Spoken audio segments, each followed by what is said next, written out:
Assalamualaikum warahmatullahi wabarakatuh. Perkenalkan, nama saya Ika Juaini.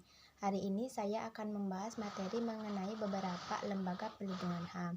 Seperti yang sama-sama kita ketahui, hak asasi manusia merupakan sesuatu yang dijamin di dalam Undang-Undang Republik Indonesia Pasal 39 tahun 1999 tentang hak asasi manusia. Lembaga HAM diantaranya yang pertama yaitu Polri.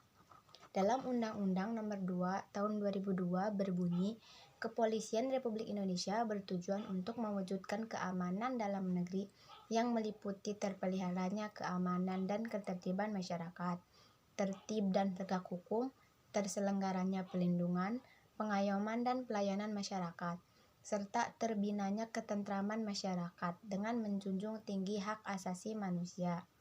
Lembaga ini harus menegakkan hukum kepada siapapun yang melanggar HAM tanpa terkecuali. Yang akan bahas kita selanjutnya yaitu tugas dari kepolisian. Tugas dari Pak Polisi yang pertama yaitu melindungi keamanan setiap masyarakat, tata tertib serta penegakan hukum dan HAM. Tugas yang kedua yaitu menjaga keamanan umum serta hak milik. Lalu senantiasa menjaga agar tidak menggunakan kekerasan dalam menjalankan tugas dan fungsinya, dengan menghormati supremasi hak asasi manusia. Yang kedua yaitu Komnas HAM, salah satu lembaga perlindungan HAM yang dibuat oleh pemerintah yaitu Komnas HAM. Lembaga ini dibentuk dengan dasar hukum berupa Keputusan Presiden Nomor 50 Tahun 1993. Tujuan pembentukan lembaga ini yaitu untuk meningkatkan serta menjaga terpeliharanya pelaksanaan hak asasi manusia di Indonesia. Lembaga ini bersifat independen dengan berlandasan hukum, perundang-undangan serta nilai Pancasila. Dalam melaksanakan tujuannya, lembaga ini harus menjalankan fungsi penelitian, pengkajian, pemantauan, penyuluhan, dan mediasi terkait dengan persoalan hak asasi manusia. Lembaga ini bisa dibilang salah satu garda terdepan dalam penerapan HAM di Indonesia. Tujuan lembaga ini tertuang di dalam Undang-Undang Nomor 39 Tahun 1999.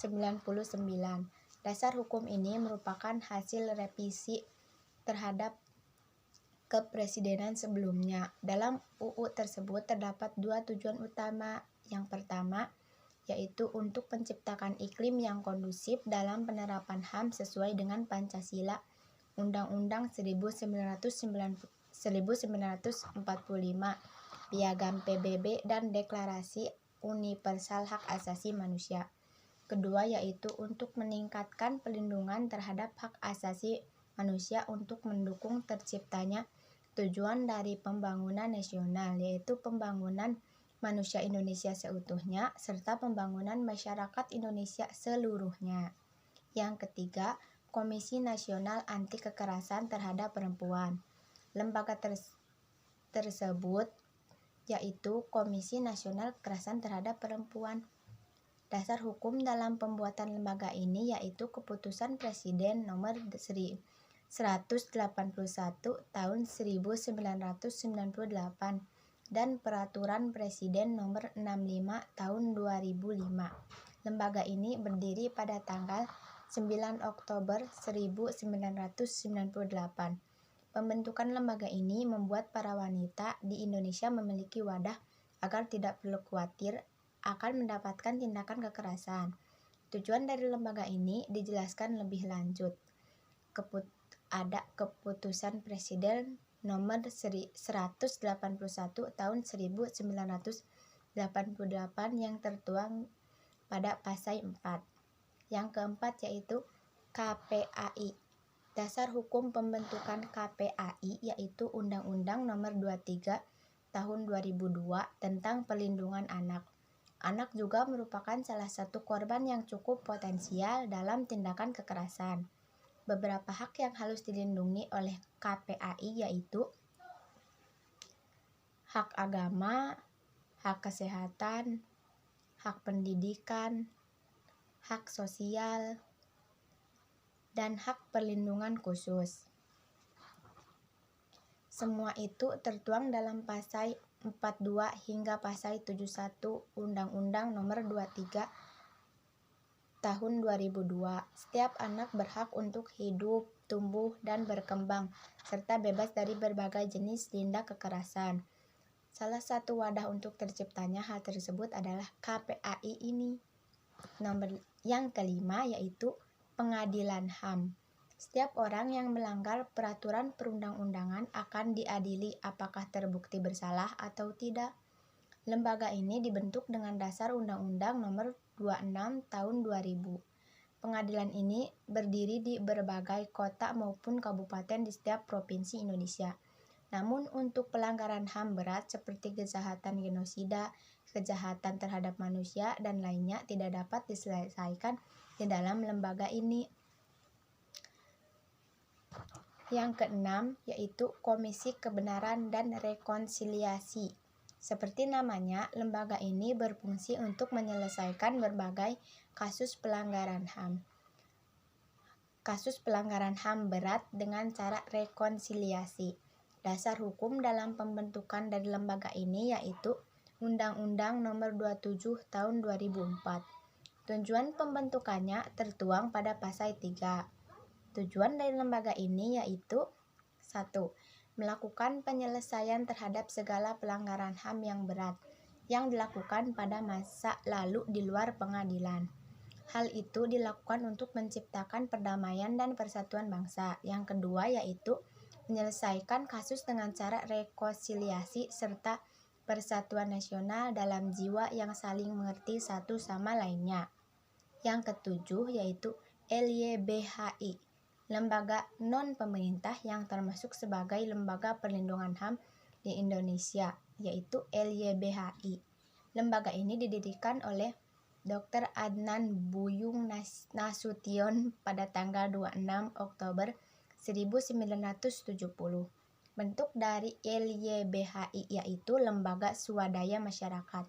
Fungsi pokok LYBHI yaitu untuk memberikan bantuan hukum kepada siapa saja yang membutuhkan, khususnya bagi warga yang tidak mampu. Lembaga ini juga berperan untuk mendukung fungsi dari LBH yang menjamur di DKI Jakarta saat itu.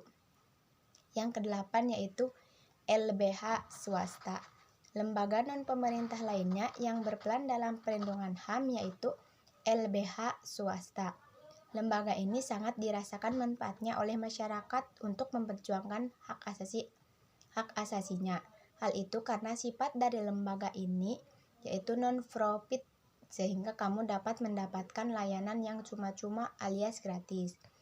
Tujuan dari lembaga ini yang pertama yaitu memberikan advice dan pendampingan kepada warga yang tidak mampu, memberikan nasihat hukum kepada masyarakat di luar sana, pengadilan agar tidak terjerat hukum.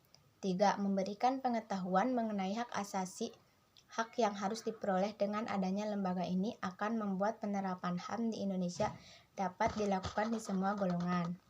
Yang kesembilan yaitu BKBH Perguruan Tinggi.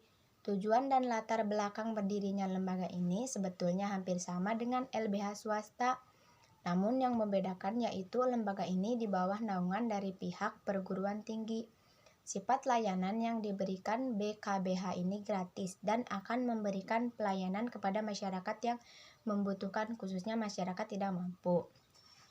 Layanan BKBH ini terdiri dari beberapa bidang yaitu BKBH ini sangat berguna untuk membuat HAM tidak hanya dapat dinikmati oleh golongan atas saja. Yang ke-10 yaitu Kontras. Kontras merupakan salah satu lembaga yang fokus untuk menangani HAM di Indonesia. Lembaga ini fokus dalam menangani orang yang hilang dan korban dari kekerasan. Visi dari lembaga ini menggambarkan bahwa rakyat haruslah terbebas dari segala jenis intimidasi, kekerasan, penindasan, ketakutan dari segala jenis pelanggaran hak asasi manusia atas dasar apapun, termasuk gender.